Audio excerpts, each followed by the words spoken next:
Welcome to our case study presentation on the Denver Airport Baggage Handling System project. My name is Claire Crawford, and I'll be presenting with my colleagues Babatun, Michaela, Michelle, and Sina. Our agenda for today is giving a summary of the enterprise environmental factors we identified, our proposed work breakdown structure and network diagram, a proposed change management approach, and we have identified project risks. Lastly, we will be going over the lessons we learned from this case. First, I'll go over the enterprise environmental factors that we identified. Our external factors include political climate, economic and market volatility, and stakeholder expectations. Our internal factors identified include resource management, project coordination, and organizational structure and culture. Hello, my name is Sina. This project's WBS was created based on functional units and different departments, possibly in BAE, for example, project management, engineering and design, construction, and so on. A few of the possible WBS issues that BAE could have had has been identified. For example, inadequate definition and scope of work, which is one of the most important issues that arose further in the project. Diagram has been created using Primavera P6. Network diagrams are a crucial element of project planning.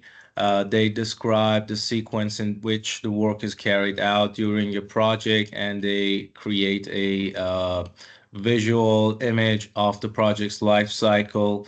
It is very important to have a firmly structured network diagram to create a realistic schedule and timeline that is consistent with the WBS. I will be discussing change management to introduce the change that was most poorly managed in the case was when the scope of the baggage claim system project was expanded to the entire airport and each airline was not included in the design of their baggage systems.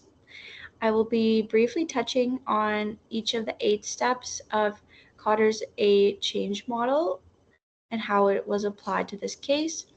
So step 1, upon expansion of the baggage system, BAE should have created urgent need for change. Step 2, BAE should have formed a powerful coalition with airport-wide stakeholders. Step 3, BAE needed to create visual timelines and specific vision for change. Step 4, BAE should have communicated the need for change to other contractors, DIA, and the City of Denver. Step 5, BAE should have removed obstacles such as admins tied hands and restrictions around the airport. Step 6, BAE should have created short-term wins such as meeting the needs of airlines, celebrated these short-term wins. Step 7, as BAE met needs, they should have motivated others to make more change around the airport. Step 8, BAE needed to anchor their changes into their corporate culture. Please review our report for a more detailed application of Cotter's A change model to this case study. Thank you, Michaela. Here is an overview of the top 10 risks of our project ranked by the highest risk priority number or RPN. The highest risk is a change in the PM or leadership with a RPN of 360, followed by an electrical failure and power issue risk, which is closer RPN 336. Other significant risks can be included like insufficient testing time, the use of unproven technology, and integration challenges with the existing airport infrastructure. We must also be mindful of potential tendencies change, communication issue, and labor strike, where RPN was only between 180 and 220. Thank you, Michelle. Now we'll be going over lessons learned from this case study. The first lesson learned is that effective stakeholder management is pivotal in controlling scope creep, a significant lesson we learned from this project.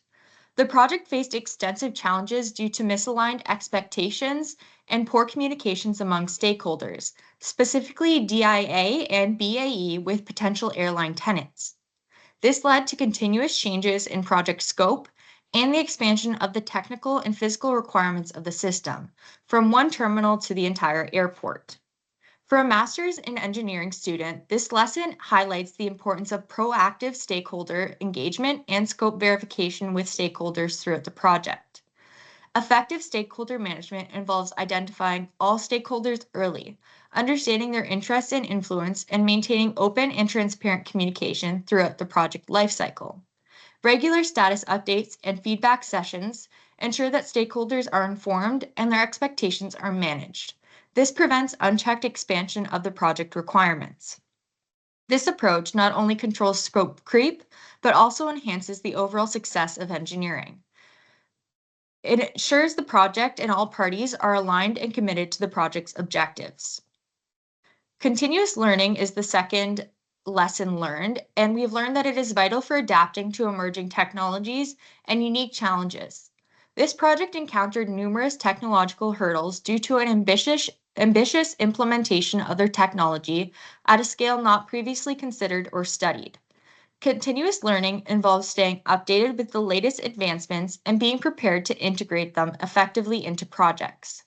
For engineers, this means embracing lifelong learning through a formal education, workshops, and active participation in professional networks. In the Denver project, continuous learning could have included comprehensive training on new baggage system technologies and the assessment of similar projects to anticipate potential issues and develop effective solutions. In our profession, continuous learning enables us to leverage cutting-edge technologies and methodologies to solve complex problems. Staying informed about advancements allows us to incorporate innovative solutions that can enhance project outcomes. Thank you, Claire. One of the other important lessons is the importance of realistic scheduling and planning. The project faced significant delays and cost overruns due to overly optimistic scheduling. Initially, the timeline didn't account for the complexity and potential challenges of implementing such a large-scale and innovative system. This highlights the need for detailed planning and scheduling. Regular monitoring and adjustments are also vital. Frequent status meetings and progress reviews allow for early detection of deviations and timely corrective actions. Engaging stakeholders throughout the project ensures transparent communication and collaborative problem solving when issues arise. I'll be discussing our lesson number 4. PMs require strategy and authority to ensure project progress and to avoid potential delays. Project management skills were lacking and should have been improved. In this case, Edmund's hands were tied, her project management skills were lacking. Upon the expansion of the baggage system scope, Edmund should have walked every single airline user through their design details to confirm their specific needs, mitigate over-delivering and under-delivering on each system. Additionally, Edmund should have found any design plans discrepancies early into the project instead of later into the project. This teaches us that PMs must be consistent and persistent. Edmund should have insisted that Bay received unrestricted access and top priority access to all sites around the airport. These lacking skills presented in the Bay case provide us with a good lesson for us when we build our own individual project management toolboxes. Thank you, Michaela.